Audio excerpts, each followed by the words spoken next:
네, 안녕하세요. 저희 10시 기자회견 시작하도록 하겠습니다. 저는 오늘 사회를 맡은 민주당 영입인재 1호 박지혜라고 합니다. 저희 지난 12월 11일에 시작된 더불어민주당 인재 영입이 지난주 금요일 2월 23일로 27호 영입으로 마무리되었습니다. 2달 남짓한 긴 여정이었는데요. 저희 영입인재들은 지난 토요일에 영입인재들의 첫 일정으로 이태원 참사 시민분향소 방문을 하였습니다. 그리고 오늘부터 저희 뉴민주당 정책제안 시리즈 기자회견을 시작하려고 합니다. 오늘 첫 제안으로는 혁신성장과 공정경제 관련한 정책 제안을 준비하였습니다. 오늘 참석한 분들을 소개드리도록 하겠습니다. 저희 더불어민주당 인재영입위원회 간사 역할을 해주셨고요. 현재 국회의원이신 김성환 의원님 참석하셨습니다. 그리고 저희 인재들 소개해드리겠는데요. 편의상 호칭은 인재로 하겠습니다. 저희 9호 인재 공영훈 인재님 참석하셨습니다. 반갑습니다. 10호 인재 김남근 인재님 참석하셨습니다. 저희 12호 인재 이훈기 인재님 참석하셨습니다. 21호 인재 임광현 인재님 참석하셨습니다. 22호 인재 이용우 인재님 참석하셨습니다. 23호 인재 김남희 인재님 참석하셨습니다. 이제 저희 기자회견을 시작하겠는데요. 먼저 여는 말씀으로 김성환 의원님 말씀을 청해 듣도록 하겠습니다.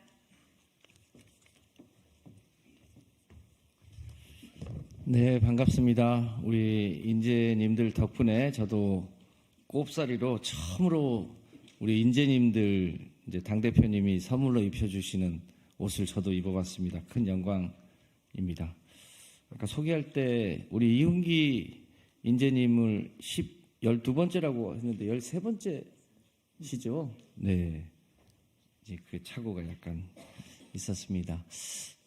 앞서 박지혜 인재님께서 말씀하셨습니다만 저희 당이 지난주로 27번째 인재님까지 모셨습니다. 그 모시는 과정에 한 분 한 분이 각 분야에서 일가를 이루시고 그 분야의 전문성을 대표하시는 분들 모시는 과정에 어려움이 많았는데 저희 민주당과 함께 하시겠다고 결단해 주신 것에 대해서 이 자리를 빌어서 감사의 말씀을 드립니다. 그분들이 이번 총선을 거쳐서 저희 민주당의 정책과 여러 분야를 더 풍부하게 해주시고 결과적으로 대한민국 발전에 크게 기여할 거라고 믿어 의심치 않습니다. 저희 인재님들이 인재 영입 후에 서울을 비롯해서 전국 경양각지에서 소위 더불어 정책 콘서트를 열고 있습니다. 이번 주에 경기도를 마지막으로 해서 전국을 도는 정책 투어 콘서트는 마무리할 예정으로 있고요. 오늘부터 4회에 걸쳐서 소위 우리 인재님들이 바라보는 대한민국의 각 분야의 발전을 어떻게 하면 더 좋겠는지에 대한 정책 발표를 4차례에 걸쳐서 나누어 할 예정인데 오늘이 그 첫 번째 순서입니다. 오늘의 주제는 혁신성장과 공정경제인데요. 대한민국의 혁신성장을 대표적으로 이끌었던 현대자동차의 우리 공영훈 인재님과 또 참여연대와 민변에서 대한민국의 민생 분야 하면 가장 그 분야를 깊이 있게 이해하고 계신 김남근 인재님을 중심으로 해서 이 혁신경제와 공정성장이 일종의 상호 이율 배반적인 게 아니라 함께해야 대한민국 경제가 더 성장할 수 있다고 하는 비전 발표를 오늘 할 예정으로 있습니다. 또 두 번째 기후 에너지 분야, 세 번째 사회복지 분야, 네 번째 권력 분야 개혁에 이르기까지 우리 인재님들이 어떻게 대한민국을 바꿀지에 대한 정책 발표를 귀담아 주시고 우리 민주당도 이 부분을 잘 수렴해서 대한민국 발전에 보탬이 될 수 있도록 최선을 다하겠다는 말씀 드립니다. 고맙습니다.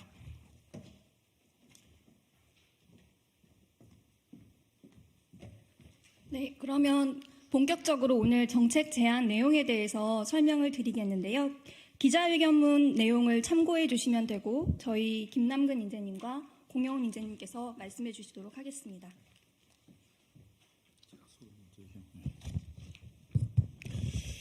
예, 우리 민주당은 혁신성장과 공정경제의 두 바퀴로 우리 사회의 경제를 발전시키겠다 이런 비전들을 제시해 준 바가 있습니다. 구체적으로 실현하는 과정에 있어서는 좀 때로는 혁신성장과 공정경제가 갈등의 국면으로 나타난 적도 있었습니다. 혁신적인 신산업의 육성이나 벤처 창업붐 이런 내용들과 가맹점, 대리점주 등 경제적 약자의 보호, 중소기업과 대기업 관계에 있어서의 공정한 거래와 기술 탈취 같은 것들을 방지하는 이런 부분들은 각각 다 발전해야 될 그런 중요한 경제 전략입니다만 때로는 온라인 플랫폼 거래 공정화에 관한 법률 같은 것을 추진하는 과정에 있어서는 혁신산업과 그다음에 독점 규제를 통한 공정한 거래 사이에 있어서의 갈등을 보이기도 하는 등 원활하게 두 경제 전략들이 소통하지 못하는 모습을 보이기도 하였습니다. 22대 국회에서는 저희 인재들이 들어가게 된다면 이 혁신성장과 민생경제, 공정경제에 대해서 다양한 소통과 협력들을 통해서 두 가지의 경제 전략들이 두 바퀴로 잘 굴러갈 수 있도록 입법이나 정책들을 추진해 나갈 그런 생각입니다. 이번 1차 뉴민주당 정책 제안에서는 그래서 혁신성장 분야를 대변해서 들어오신 현대자동차 사장 출신의 공영훈 사장과 민생경제 분야를 대변해서 들어온 저 김남근 변호사가 주도적으로 협의를 해서 5가지에 대한 주요한 혁신성장과 민생경제에 대한 정책 제안을 할 예정입니다. 주요 내용에 있어서는 급속히 전기차 전환이 시작되고 있기 때문에 그 전기차 전환 과정에서 내연기관 부품들을 생산하는 10만 5천 명의 부품 기업 종사자들이나 20만의 정비업체 종사자들이 자칫하게 되면 일자리를 잃거나 큰 경제적 어려움에 처할 수 있어서 이런 부분들에 대해서 대기업과 중소기업의 협력과 정부의 지원을 통해 가지고 정의로운 전환 정책들을 추진하는 내용이라든가 지금 원자재 공급들이 제대로 되지 않아 가지고 우리 사회 전체적으로 어려움을 겪고 있는데 이런 공급망 재편 대응에서 안정적인 자원 확보를 위한 국회 차원의 대응 정책, 또 대기업과 중소기업의 상생 협력을 통해서 중소기업의 혁신 성장의 핵심적인 내용인 공장 스마트화 사업을 지원한다든가 대기업과 중소기업 사이에 있어서의 거래 조건들을 개선하기 위한 그러한 중소기업들의 단체 협상권, 자영업자들의 단체 협상권을 부여하는 것들, 그다음에 이러한 혁신 성장과 민생 경제를 민주당 차원에서 핵심적인 정치 의제로 담아서 지속적으로 추진하기 위해서 민생 혁신 성장 그런 최고위원 제도를 도입하는 것들을 지금 제안할 예정입니다. 그래서 먼저 첫 번째 공급망 재평 대응 및 안정적 자원 확보를 위한 자원기본법 제정과 산업혁신 촉진을 위해서 부품 중소기업과 자동차 정비업체 정의로운 전환 지원 부분에 대해서는 공영훈 인재께서 발표를 해주시겠습니다.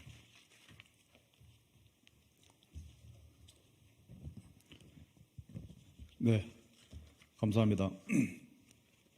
저는 혁신성장과 공정경제 정책 5가지 제안 중에 제가 앞에 2가지를 먼저 설명을 드리겠습니다. 첫 번째는 공급망 재편 대응 및 안정적 자원 확보를 위한 자원기본법 제정 제안입니다.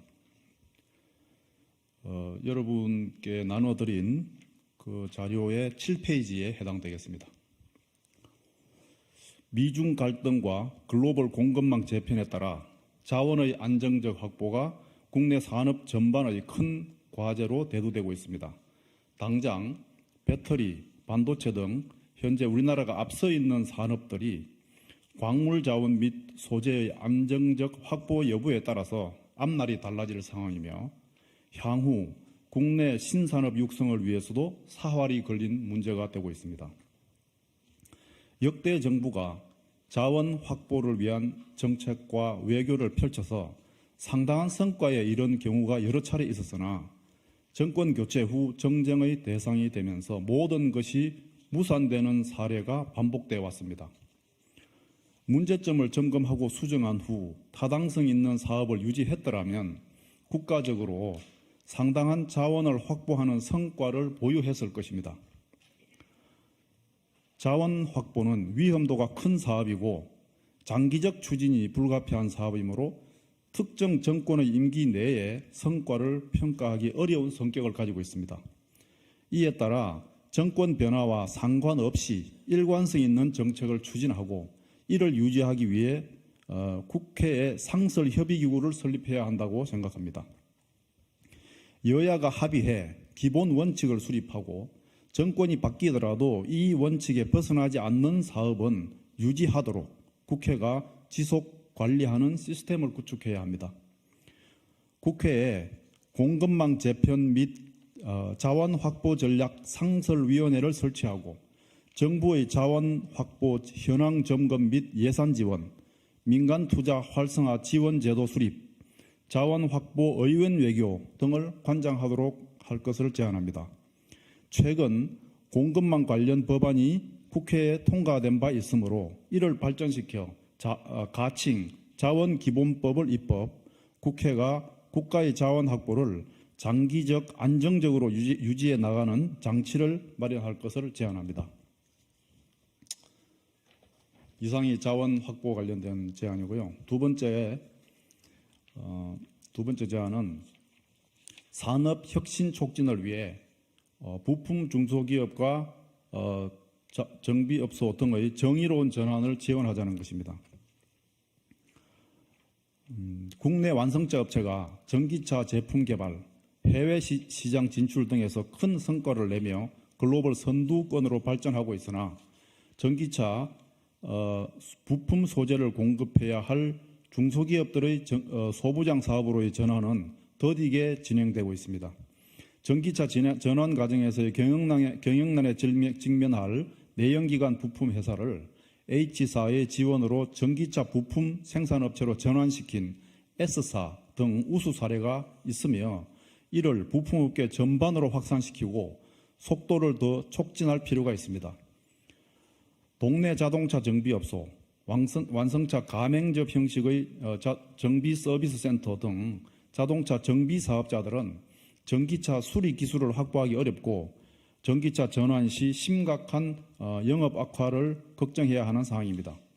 이러한 자동차 정비 산업에 종사하는 종사자는 20만 명을 넘고 있는 상태여서 대규모 실업을 낳을 수도 있습니다. 이에 따라 미래차 전환 촉진에 관한 특별법을 추진, 그 법안에 내연기관 부품업체의 생산품 전환, 정비업체의 업종 전환 등을 지원하는 내용을 포함하고 이를 지속적이고 일관성 있게 추진하기 위해 정부기관, 관련 연구기관 등이 참가하는 가칭 정의로운 전환위원회를 설치할 것을 제안합니다. 정부는 전기차 전환 과정에서의 세제 지원, 기술교육 지원 등 각종 지원 정책을 시행하고 자동차 연구원 등 연구기관들은 기술 자문 및 경영 컨설팅 등을 진행토록 하고 이들 연구기관에 대한 지원도 병행토록 할 예정입니다. 이와 같이 국내 산업 구조를 혁신형으로 대전환하고 기후 위기에 대비한 에너지 발전 산업 등의 산업 전환을 위해서는 전기차 생태계 전환 모델을 전 업종으로 확대 추진해 나가야 할 것입니다. 특히 탄소 다배출 업종인 발전, 시멘트, 철강, 석유화학 등 우선 추진 업종을 선별해 중점 지원하는 등 단계적 확대 전략을 펴나가야 할 것으로 생각합니다. 이상 제가 제안할 두 가지 말씀드렸고요. 다음은 우리 김남근 변호사님이 추가 설명하겠습니다. 예, 세 번째 제안드리는 것은 경제위기 상황이 장기화되면서 우리 사회의 불평등과 양극화가 심화되고 있습니다. 특히 대기업과 중소기업 사이의 격차들이 커지고 있는데 이런 부분들을 줄이기 위해서는 경제적 약자인 중소기업이나 자영업자들이 자신들의 단체를 구성해서 거래 조건에 대해서 단체 협상들을 통해 가지고 거래 조건을 개선할 수 있는 방안들이 마련되어야 됩니다. 예를 들면 프랜차이즈 본사의 경우에 있어서는 매출액이 줄어드니까 그것을 가맹점주에게 전가시키기 위해서 시중에서 얼마든지 살 수 있는 것들을 시중 가격의 2배, 3배의 높은 가격으로 사도록 강요하는 그런 행위들이 만연이 되면서 가맹점주들이 많은 어려움에 처하고 있는데 이런 가맹점주 단체들이 단체 협상을 통해서 거래 조건을 개선할 수 있도록 해줘야 됩니다.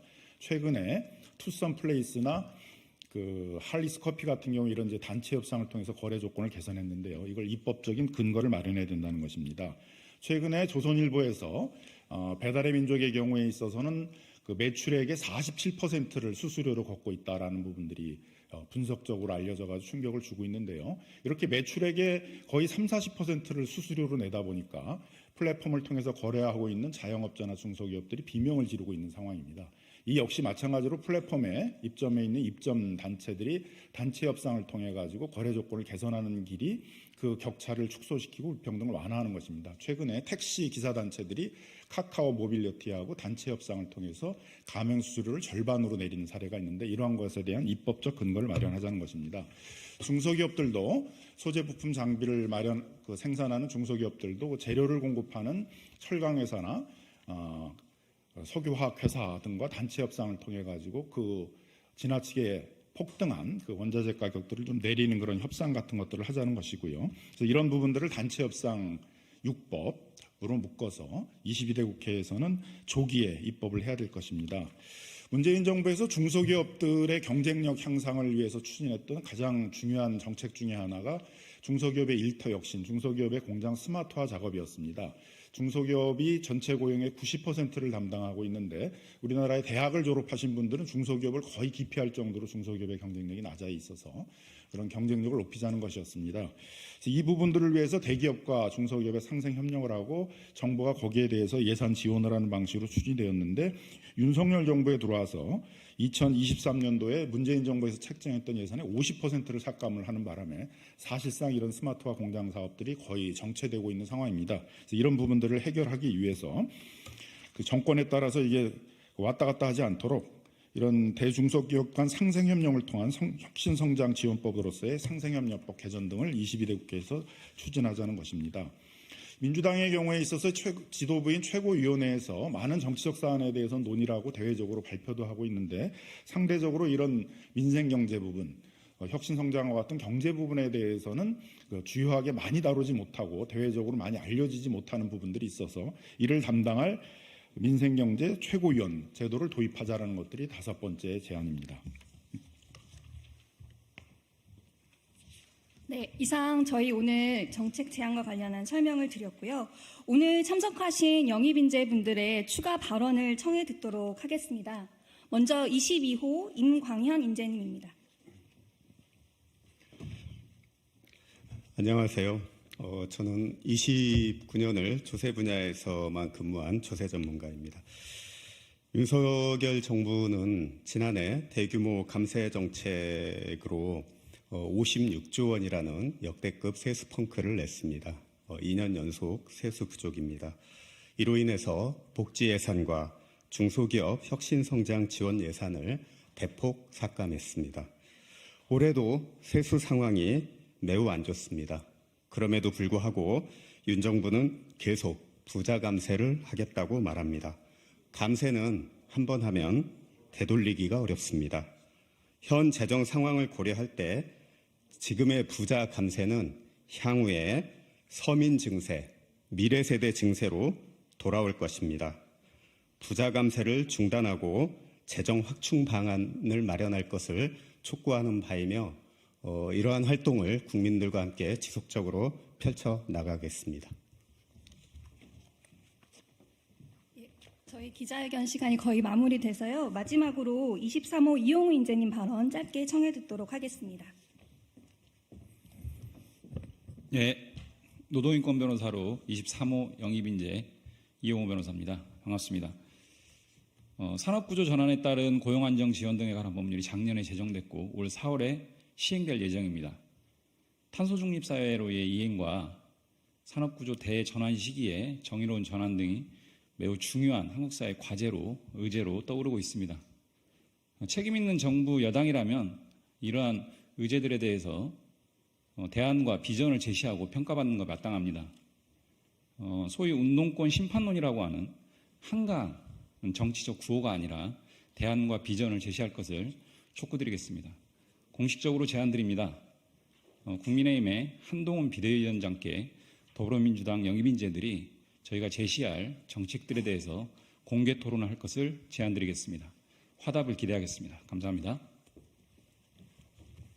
예, 이상 오늘 기자회견 마치고요. 저희 다음 기자회견은 수요일 오전 10시에 혁신성장 관련한 정책 제안 두 번째 R&D와 아리백을 주제로 진행하도록 하겠습니다. 저희 영입인재들이 앞으로 제 역할을 찾아갈 수 있도록 따뜻한 격려와 많은 관심 부탁드리겠습니다. 감사합니다.